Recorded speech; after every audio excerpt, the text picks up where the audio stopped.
Update. My ex-fiancé is threatening to sue me for ownership of a ring that has been in my family for generations, saying that it automatically goes to the man. Original story. I recently broke off an engagement due to my ex being a cheating a-hole. The ring I wore during the engagement was an heirloom willed to me by my late grandmother. It is traditional in my family that this ring is passed to the eldest daughter, and my mother had been keeping it safe for me until I found the one. My ex knew this. It asked for it when he asked for my mother's permission to propose. She gave it to him and he had possession of it for less than 24 hours before he proposed. Now that we've broken up, he is demanding that I give him the ring back. He is insistent that Alabama law makes it illegal for me to keep the ring, that in the event that an engagement ends, the ring must be returned to the man. Period. I looked into it, and all I can find is that the ring belongs to whomever paid for it. When I told him this, he told me that I don't have any claim on the ring, since I didn't purchase it. I was only willed it.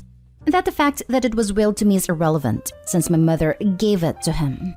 He is demanding that I return the ring and any information that I have about the insurance policy on it. It's extremely old and much more valuable than your average K-jeweler's piece. He says that if I don't return the ring by Monday, he'll sue me for it or its value in court. Can you seriously do this? This ring has been in my family since the 19th century. Does he really own it simply because A, he's male, or B, it sat in his pocket for less than a day? Would the fact that my mother was only storing it for me to keep it safe / maintain the surprise of an engagement matter? It wasn't hers to give away. Now for the top advice before reading the update. No, and congratulations on not marrying a flaming moron. Seriously, I'd say you dodged a major bullet, Opie. This guy sounds like a special class of moron. He is indeed hopelessly stupid. He's still insisting that he didn't cheat on me. He was merely opening his side of the relationship. The day before I left him, he told me he wanted an open relationship. I totally respect polyamory, but since I'm not polyamorous, I don't want an open relationship. He said that that was great news because he didn't want a fully open relationship. He wanted me to stay faithful to him but look the other way if he slept with someone else. I was flabbergasted that this educated, formerly apparently kind and normal man could be such a freaking moron. I told him if that was what he wanted, we were done. He actually had balls to say, "No, we're not. Love you, babe. See you tomorrow." When I got to his house the next day to get my things, he was doing one of his coworkers on a kitchen table I built for him from scratch. I tried to tell him it was no big deal, since they'd actually been together for months, and I'd been happy the whole time. Sorry to unload on you. But the point is that, yeah, you were right. I dodged an intercontinental ballistic missile-sized bullet. I just wish he'd shown the side of him sooner. It had wasted 2 years of my life on someone so monumentally selfish and divorced from reality. Did you break the table? I did not. I briefly considered it, but I made that table out of wood salvaged from his childhood home when it's burned down, and he's extremely attached to it, and I know he'll never get rid of it. So I hope that every time he sits down to eat at it, for the rest of his life, he remembers what an unfathomable trash villain he was to me. Knowing that the table will instill him with a lifetime of guilt gives me significantly more satisfaction than the momentary enjoyment I would have gotten out of destroying the table. Plus, I may not be a professional carpenter, but I'm pretty good for a girl who does woodworking in her brother's basement. I made that thing indestructible. No way I'd be going at it without at least my chainsaw, which silly me didn't think I need when I went to pick up my spare clothes from my douche of an ex. Your ex is acting emotionally in an effort to try to hurt you. Don't let him do it. But I'd also keep the ring hidden away someplace. Emotional people don't always make the best decisions. It's already been returned to my mother's safety deposit box. And now for the update. I wanted to say thanks for all the advice and support I got when I posted on here a while back. I was in a pretty awful place, and I can't describe how awesome it was to have literally hundreds of people telling me what a pathetic douche chill my ex is. I don't have a thrilling update for you. A lot of you warned me to be on the lookout for him trying to take back the ring himself, which my family and friends were also worried about. I'm very blessed to come from a large family, so on Monday afternoon, a few of my male cousins / second cousins / concerned family friends and their firearms came to my apartment to keep me company. My female cousins didn't want to be left out, so they came too, several of them also toting something. Through a garbled family phone tree, one of my uncles completely misconstrued the purpose of the family gathering at my house and arrived bearing a case of liquor and a massive public sheet cake. My grandfather eventually showed up with his banjo and some beautiful pictures of my grandmother wearing the ring in question. As you can imagine, this turned into one of our better parties, and my congratulations on not marrying an a-hole party will live on in family lore. Since my original post, I've gotten a lot of extremely nice messages and calls from my ex's family, all of whom are currently not speaking to him. His brother called me the day after the table incident to ask what happened, and I told him the truth, which I can only assume was passed around. His dad assured me that my ex won't be trying to sue me for the ring, and told me that if I ever hear from my ex again, I should call his dad and he will bring the pain. He also sent me a gift card for several $100s to Home Depot, in case I ever want to make a better table for a better man. Hopefully that will be the last thing about this breakup that makes me cry. I also got an STI screening, which turned out negative.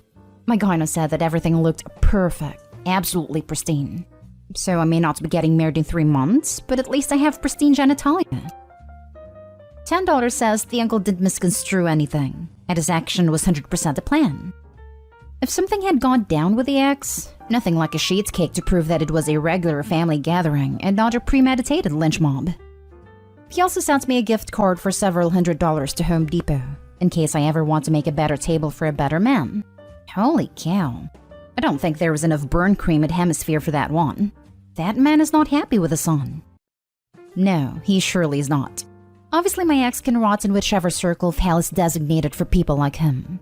I want to say second, but wasn't the most enthusiastic Dante student. But his parents are awesome people, and it makes me sick that they're so torn up about how terribly their son acted. There were a lot of "where did I go wrongs" tossed around when they called me. His dad was so mad he took the table back and told him it didn't deserve it. I think that's my favorite part of this follow-up. It made me unreasonably angry in the first post that after all of that, he was allowed to keep the table, so I'm happy that it has now gone to someone more deserving. Oh my gosh, Opie. The worst part is that, from your post, it sounds like you would have had a great family-in-law. Good luck. Sounds like she might get to keep them at a breakup.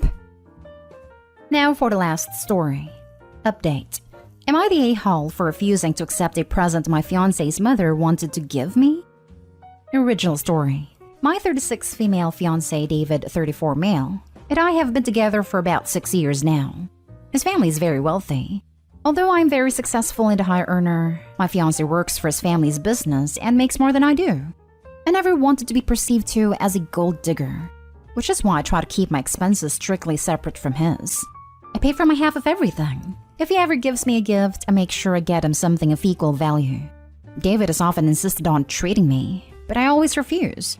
I really don't feel comfortable letting other people pay for me. My fiancé has learned to respect this. After we get married, we will split all household expenses on a 50-50 basis. Our wedding is in October.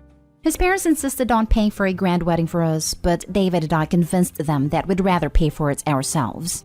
The other day, David's mom showed me a diamond and sapphire necklace and earring set that she had kept for David's future wife. She said she wanted me to have it and preferably wear it on our wedding day. I felt very uncomfortable with this. I never accept any presents that I can't afford on my own. I told her I was flattered, but that I can't accept something so expensive. I told her I won't be able to give her something equally expensive in return, and I'm not okay with that. She said she didn't want anything from me, and that David's sister-in-law had also been given similar jewelry when she married his brother. I told her I understand it's their tradition, but I can't compromise on my principles. She said okay, fine, but I could tell she wasn't happy.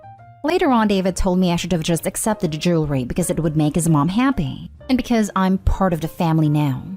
I explained to him that 1, no, I'm not really a part of his family, not the way he is, and 2, being part of the family doesn't mean that I'm going to mooch off of them. He told me I should compromise and at least wear the set on the wedding day. I refused again. As for my wedding, I would rather wear jewelry that I have bought with my own money. David said he understood and will speak to his mother. However, David's sister-in-law called me this morning and told me his mom is still upset and that I should just accept a gift and that I'm going too far with the independence thing. I have a feeling that David's mom is the one who put her up to this. I do want to know what Reddit thinks. Are they right? Am I going too far with this, or are they crossing the line? Now for the top comments before reading the update. You're the a-hole. For your scorekeeping and rigidly transactional relationship with money. It's understandable not to want to appear to be a gold digger, but marriage is a partnership and sometimes you have to pick up the slack for your partner. What would happen if you or your husband were unable to pay exactly 50% of the bills? Would you divorce? Why would you assume that you would owe your future mother-in-law for a wedding gift? It's to welcome you to their family and give you something that could be passed down to your kids. It was very hurtful to refuse a gift from your future mother-in-law. You could have worn it once and then put it in a safe deposit box. I'm so torn, sorta, on this. I absolutely get Opie. She is proud of herself, her earnings, making her way in life not depending on anyone but herself, monetarily. At the same time, her future mother-in-law thought this would be a welcome to the family type gesture. It was her way of saying, you are one of us. And Opie told her no. I can see how that would be devastating. I think the major difference is that Opie viewed this jewelry in its monetary value, while future mother-in-law viewed it in its sentimental value. I personally lean towards mother-in-law. It may be expensive jewelry. The meaning behind it, though, is this is part of our family. Now that you are a part of the family, it is yours too. I'm not sure how to judge this. I feel like you're the a-hole. You don't have to accept charity or anything like that. I completely understand your mindset. Question: did the future in-laws buy this jewelry just for you, or is it a keepsake in some way? Worst case, they bought it specifically for you, and, as long as there's no string attached, they wanted to give you as an official acceptance to the family that you could also pass on down generations as an heirloom to your daughters or daughters-in-law. Edit: also, what if they were artistically inclined and had painted a mural for you? Would you refuse it because you can't paint an equally beautiful mural? They are giving you love and acceptance, not something they think you could sell off for a lot of money. Not specifically for me. David's mom had various sets made for their daughters and future daughters-in-law. And now for the update. I posted this weeks earlier and I'm now back with an update. I read all of your comments and advice about not thinking of gift giving as strictly transactional, and would like to thank you for your help and your honesty. Anyway, my partner David and I got married just 3 days ago. After posting about the necklace incident and after seriously considering all of your comments, I decided to speak to his mom. The next time we met in person, I sat down with her and told her I was sorry if I had hurt her feelings. I told her that I was honored to know that she considers me a part of her family. My mother-in-law took my hand in hers and told me that she respects me a lot for being so independent. She said one of the reasons she's so sure that her son made the right choice is because it's clear that I'm not with him for his money.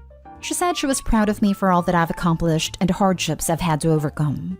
She also said that it's okay to accept gifts from those who love you. I nodded. I never really had a heart-to-heart with her before. Up until this point, our interactions had always been very formal. I never really knew that she felt any affection for me. I didn't know how to react. She then gently asked me why I was always so distant, why I still felt like I needed to prove that I'm not after anyone's money. She told me I didn't have to, that everyone already knew that I'm more than capable of pulling my own weight, paying my own bills, etc., and that it was time for me to relax and let my guard down a little. I was tongue-tied, as I usually get with emotional conversations.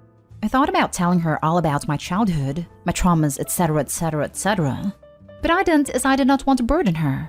I haven't even told David. As it was time for me to leave, we hugged awkwardly. For the first time, I just nodded. If I had spoken, I might have cried. A few days after that, my mother-in-law came over again. She brought with her the necklace and earrings that I had refused to accept. She offered it to me again. I still didn't want to accept it, but I also didn't want to reject it again. I was just trying to figure out what to do. I must have looked stressed because my mother-in-law told me I didn't have to give myself a headache over it. She said it good-naturedly, with a laugh. She then asked if I would like to just wear the earrings to the wedding, along with my own necklace that I had bought for the occasion. I was so relieved. I excitedly said yes. I loved that idea. I thanked her. She had taken a huge weight off of my shoulders. Later that day, David told me his mom was very happy that we could work things out. The wedding was beautiful. A quiet, intimate affair with lots of fun and laughter. I still haven't worked out all my issues, but I'll continue to try. Once again, thanks so much for your help. So happy it worked out for you. I would recommend opening up to your husband about your traumas. You will end up growing closer. You may also want to start therapy. It will help you with your traumas. I'm considering it. Thing is, after a lifetime of bottling up, you don't really know how to open up. But I will try. Thanks. Talking to a therapist will help you develop the skills and find the words to be able to share. It might take a while to find the right person, so don't give up if the first few don't work out for you. After a few sessions, you could also ask your therapist for a joint session with your husband, so your therapist can help you talk about your trauma and support your husband if it's something that he may find very distressing. The right support will help make this a less stressful experience. Congratulations! But please, for the love of God, see a therapist if you haven't already. It sounds like you're incredibly distraught and causing others distress over your mother-in-law trying to do something incredibly sweet for you. I promise you are 10,000% overthinking the situation. I completely relate. You have had a good fortune to marry into a family that genuinely seems to care for you. As others have stated, if you have kids, you must get used to the fact that your in-laws will probably want to buy your kids nice stuff. Please, please, please see a therapist about your emotional connection to money before kids get on the scene. My husband and I have agreed not to have kids, as neither of us wants any, but I will see a therapist soon. From one independent woman with a dramatic childhood to another, you have proven you can take care of yourself. No matter what happens, you can stand, walk or run on your own 2 feet. You know that. It is okay to let someone else take care of you. You will not be giving up your independence or ability to take care of yourself. That learned and earned experience of knowing how to take care of yourself doesn't get taken away because you choose to lean on your partner. My advice is to fold up that steel wall around your heart and fold it up like the safety net it is and tuck it away for now. You might need it in the future. Hopefully not, but you definitely do not need it now.